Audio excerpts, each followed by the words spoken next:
Oi pessoal, como vocês estão? Espero que todos estejam bem. Aqui quem fala é Fernando Tolentino e a gente vai falar um pouco a respeito de direito processual civil, em especial com enfoque no exame de ordem. Nesse primeiro vídeo eu gostaria de falar um pouco a respeito do litisconsórcio, que acaba sendo um tema não só relevante no nosso dia a dia, mas que costuma ser aí objeto de análise, de avaliação em algumas provas anteriores.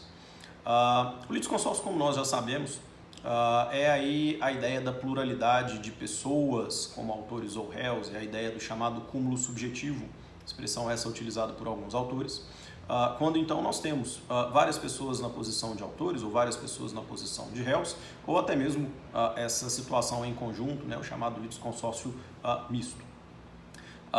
O litisconsórcio ele tem um objetivo muito claro, que é o de imprimir celeridade e economia processual e, em especial, evitar o ajuizamento de uma grande quantidade de ações perante os órgãos jurisdicionais, trabalhando com situações onde tudo poderia ser analisado, discutido e solucionado em um único procedimento ajuizado.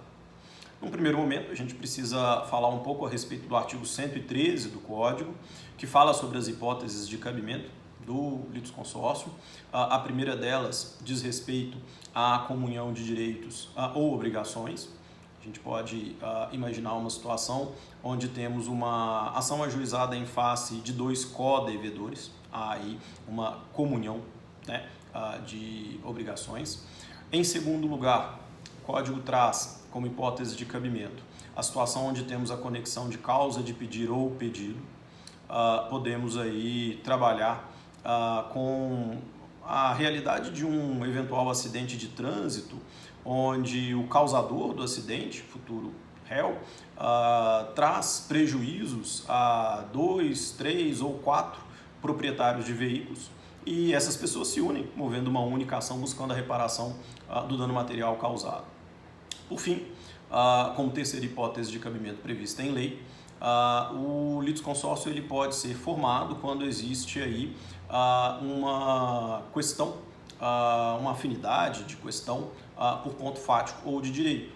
Vocês podem trabalhar com a lógica, com a ideia de eventual disposição normativa que atinja determinados servidores públicos e eles, porventura, se reúnam para mover ações em conjunto. Dentro do tema do litisconsórcio, talvez aquilo que seja mais relevante é analisar a sua classificação. E nós temos duas classificações importantes. A primeira delas diz respeito à possibilidade ou não de dispensa desse litisconsórcio. Nós temos o litisconsórcio necessário e o litisconsórcio facultativo. Litisconsórcio necessário, gente, é aquele que por disposição legal ou pela natureza inscindível da relação jurídica, o litisconsórcio ele deve ser formado como eficácia da decisão, da sentença que vai ser proferida ao final. Já o litisconsórcio facultativo é aquele onde não há esse tipo de exigência na formação para fins de eficácia da decisão proferida ao final. Como um exemplo de litisconsórcio necessário, vocês podem imaginar a situação de uma ação de uso campeão imobiliário, onde eu devo indicar como réus não só aqueles que constam na matrícula do imóvel, né, bem como também os eventuais confrontantes daquele bem imóvel. Já dentro da figura do litisconsórcio facultativo, se a gente pensar a cobrança de uma dívida onde tem o co-obrigados, devedores solidários, como a gente sabe muito bem, essa cobrança ela pode ser movida em face de um, de dois ou de todos eventuais co-obrigados.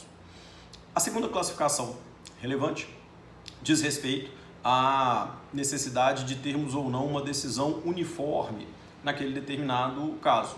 E aí nós temos o litisconsórcio unitário ou o litisconsórcio simples.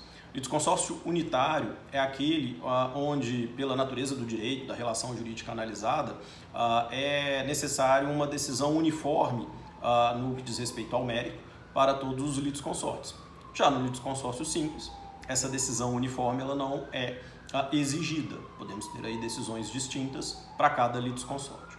a gente pode imaginar uma hipótese de litisconsórcio unitário se vocês, porventura, tiverem uma ação real imobiliária movida em face de um casal, que seriam aí os proprietários daquele determinado bem.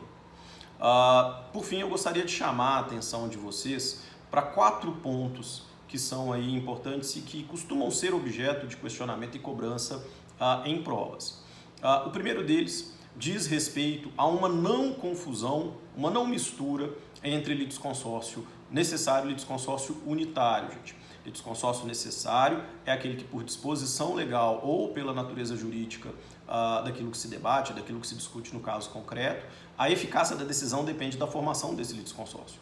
Mas isso não significa que obrigatoriamente a decisão será uniforme para todos. Por isso que a gente não pode fazer confusão com o litisconsórcio unitário. Imaginem novamente a situação da ação de uso capião de um bem imóvel. Eu terei como réus aqueles que constam na matrícula do bem, mas também terei como réus aqueles que são aí os confrontantes daquele determinado bem imóvel. Todavia, o resultado final, a decisão proferida ao final, ela será diferente para cada um desses litisconsortes. Diante, então, de uma situação de um litisconsórcio que é necessário, mas que não é unitário, que é simples. A gente não pode aí causar confusão. Um segundo ponto que é relevante, que é importante, diz respeito à figura do chamado litisconsórcio multitudinário, previsto aí nos parágrafos do artigo 113 do Código. Basicamente, o litisconsórcio multitudinário é aquele que alcança grandes proporções. Eu tenho um número muito elevado de pessoas como autores ou como réus, e isso pode trazer algum tipo de problema para o desenvolvimento daquele procedimento. O Código permite, então, que nós tenhamos essa divisão, né, no caso concreto. Lembrem-se, essa divisão do litisconsórcio multitudinário só é possível se ele for facultativo. Caso seja necessário, isso não vai ser permitido. Em terceiro lugar, lembrem-se da regra de autonomia que existe entre os litisconsortes, prevista no artigo 117 do Código, que trabalha basicamente com o fato de que ato praticado por um litisconsorte pode beneficiar os outros, todavia não causa, não traz prejuízo. Gostaria de encerrar esse vídeo falando de um último ponto, já entrando na seara recursal. O artigo 1005 do Código é muito claro em afirmar que eventual recurso interposto por um dos litisconsortes pode beneficiar os demais, caso estejamos aí diante de uma causa comum, de um tema comum, não trazendo, como nós já sabemos, prejuízo, mas sim possível benefício. Normalmente nós chamamos essa situação dentro do âmbito recursal de expansão subjetiva que eventualmente o recurso pode alcançar. Eu gostaria de encerrar esse primeiro vídeo, agradecer a todos que chegaram até o final.